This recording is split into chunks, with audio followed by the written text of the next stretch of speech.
अस्सलाम वालेकुम friends, welcome back to my YouTube channel daily tips with Asma. Sania नाम का शुमार लड़कियों के नामों में होता है। सानिया एक इस्लामी नाम है। सानिया नाम की इब्तदाई तारीख अरबी ज़ुबान से निकलती है।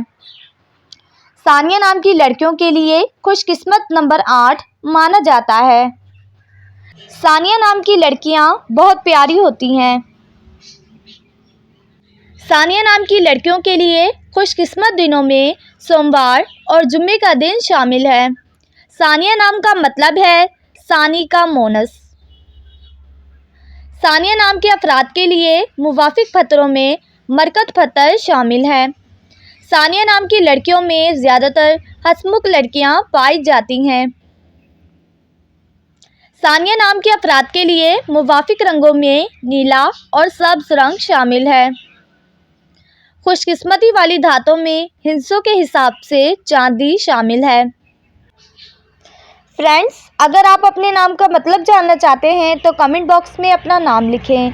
इंशाअल्लाह हम आपके नाम की वीडियो ज़रूर बनाएंगे। Thanks for watching. अल्लाह हाफिज़।